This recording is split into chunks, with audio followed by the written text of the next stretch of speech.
Umar bin Khattab, pemimpin yang bersahaja dan mengagumkan. Suatu hari, Nabi Muhammad SAW bersabda sambil menunjuk kepada Umar, "Ini adalah gembok pengunci fitnah. Ia akan menjadi gembok yang mencegah fitnah, perpecahan di antara kalian selama ia masih hidup di tengah-tengah kalian." Hadis riwayat Al-Bazzar dari Qudamah bin Mas'un. Ia biasa dipanggil Umar. Ayahnya bernama Al-Khattab. Lahir di Mekah 13 tahun setelah tahun gajah. Ia termasuk keluarga elit yang sangat dihormati di kalangan suku Quraisy. Awalnya, Umar termasuk orang yang paling memusuhi Islam. Namun setelah masuk Islam pada tahun ke-6 kenabian, ia menjadi salah satu yang paling membela kekuatan Islam. Dengan masuk Islamnya Umar bin Khattab, Allah telah menjawab doa yang telah dipanjatkan Rasulullah SAW 2 hari sebelumnya. Ya Allah, kuatkanlah Islam dengan Umar bin Khattab atau Amr bin Hisham, yakni Abu Jahal. Umar bin Khattab dikenal sebagai orang yang sangat pemberani demi kebenaran dan keyakinan. Ia mengikuti semua peperangan bersama Rasulullah SAW. Keberanian Umar tercermin ketika ia mengabarkan keislamannya kepada setiap tokoh Quraisy. Pada saat orang-orang sedang berkumpul di Hijr Ismail dekat Ka'bah, Umar mengabarkan keislamannya kepada mereka. Mereka spontan marah dan mengeroyok sambil memukuli Umar hingga terjadi keributan besar. Ketika Umar akan hijrah, ia membawa busur panah, kemudian pergi tawaf mengelilingi Ka'bah 7 kali. Lalu Umar dengan terang-terangan mendatangi kelompok-kelompok orang Quraisy seraya berkata, "Wahai wajah-wajah kusam, barang siapa ingin ibunya kehilangan anak, anaknya menjadi yatim, dan istrinya menjadi janda, temui aku di belakang lembah." Dan tak seorang pun berani mengikutinya. Umar bin Khattab juga dikenal sebagai orang yang sangat lembut hatinya, sangat berhati-hati dalam tindakannya. Abdullah bin Abbas menjawab pertanyaan tentang siapa Umar bin Khattab. Ia laksana burung yang terbang dengan sangat hati-hati. Ia selalu memandang bahwa seluruh jalan yang akan dilalui penuh dengan perangkap dan jebakan yang akan menjauhkannya dari Allah Subhanahu wa Ta'ala. Itulah sebabnya Allah membimbingnya dan banyak memberikan karomah, yaitu hal luar biasa yang hanya diberikan Allah kepada para kekasihnya. Sehingga beberapa kali ucapannya direspon oleh Allah Subhanahu wa Ta'ala. Di antara karomah Umar bin Khattab yang diberikan oleh Allah Subhanahu wa Ta'ala kepadanya, yaitu pada suatu hari ia mengirimkan pasukan perang yang dipimpin oleh Sariyah. Setelah sekian lama pengiriman pasukan, ketika sedang menyampaikan khutbah Jumat di Masjid Nabawi di Madinah, tiba-tiba Umar berkata, "Hai Sariyah, ke gunung, ke gunung, ke gunung." Hadirin yang di dalam masjid pun saling berpandangan dan merasa heran. Berselang 1 bulan, datanglah seorang utusan Sariyah menyampaikan surat kepada Umar bin Khattab. Ia menceritakan bahwa pasukan Islam saat itu sedang terdesak di dekat gunung di daerah Nahawan, sebuah tempat yang jauh dari Madinah, dan mendengar seruan Khalifah Umar radhiyallahu anhu. Lalu kami berlindung di gunung, dan Allah memenangkan kami atas musuh-musuh kami. Kisah karomah Umar bin Khattab yang lain adalah ketika Gubernur Mesir Amr bin Al-As mengirimkan surat kepadanya.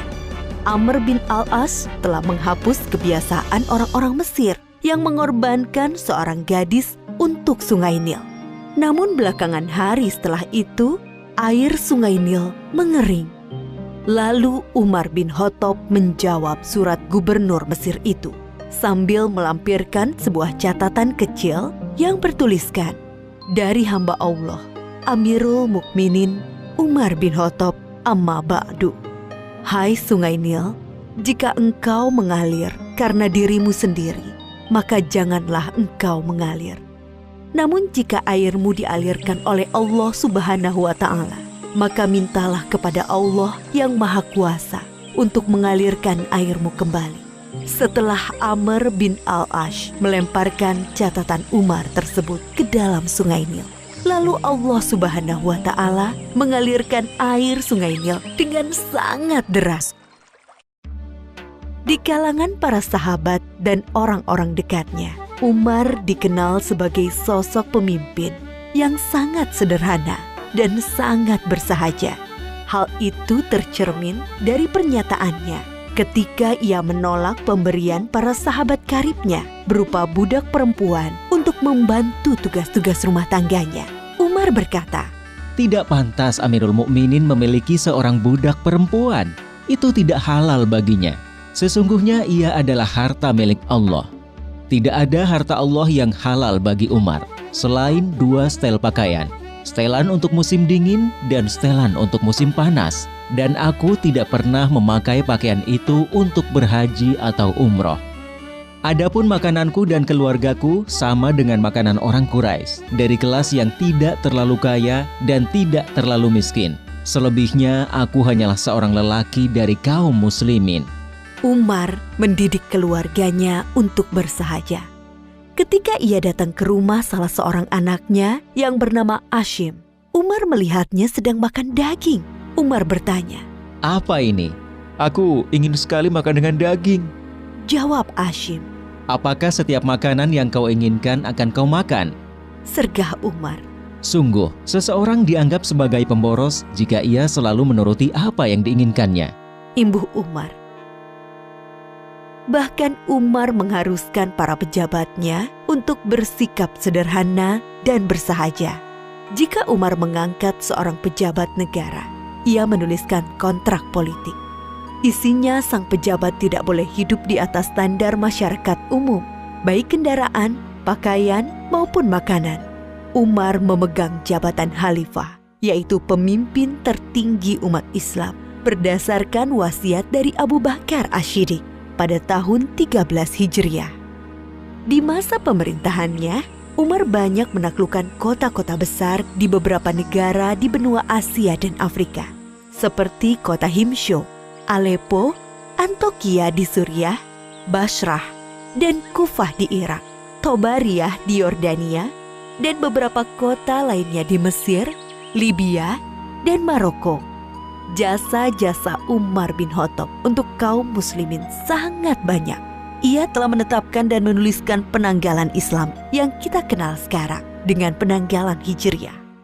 Ia juga yang mendirikan Baitul Mal, yaitu lembaga tempat pengumpulan dana-dana kas negara. Umar membangun kota-kota besar seperti Kufah, Basrah, Jazirah, Syam, Mausil, dan mengangkat para hakim di sana, serta melengkapinya dengan kantor-kantor administrasi. Umar bin Khattab juga dikenal sebagai pribadi yang sangat adil dan teliti, sangat takut melakukan kezoliman sekecil apapun. Umar pernah mengatakan, Sesungguhnya aku menempatkan diriku terhadap harta milik Allah, harta Baitul Mal, laksana posisi wali anak yatim terhadap harta anak yatim. Sejauh kemampuanku, aku akan menahan diri dari memakan harta milik Allah. Namun jika aku sangat membutuhkannya, aku akan memakannya dengan cara yang patut. Jika aku sudah mampu, aku akan bayarkan kembali apa yang aku makan itu. bahkan ketika ia sakit dan hendak menyampaikan khutbahnya, para hadirin mengabarkan bahwa obat dari sakitnya itu adalah madu yang ada di Baitul Mal. Umar berkata, Kalau kalian mengizinkanku untuk mengambilnya, akan aku ambil. Kalau tidak, maka kunyatakan benda itu haram untukku. Umar bin Khattab adalah pemimpin yang sangat sayang dan peduli dengan rakyat yang dipimpinnya. Seperti biasanya, Umar keluar malam untuk melihat keadaan rakyatnya. Di tengah perjalanan, ia mendengar suara seorang wanita yang melantunkan bait syair kerinduan kepada suaminya yang bertugas jihad di jalan Allah. Lalu ia bergegas pulang dan meminta pendapat putrinya, Hafsah. seberapa lama seorang wanita sanggup menahan kerinduan terhadap suami? Setelah mendapat jawaban dari Hafsah, ia segera menulis surat kepada para panglima yang bertugas di medan perang untuk memulangkan para pasukan mujahidin ke rumahnya setelah bertugas selama 4 bulan. Umar bin Khattab meninggal pada tahun 23 Hijriah. Ketika hendak memimpin sholat subuh, ia ditikam oleh seorang budak Majusi dari Persia yang merasa diperlakukan tidak adil dan dendam dengan Umar. Ia bernama Abu Lu'lu'ah.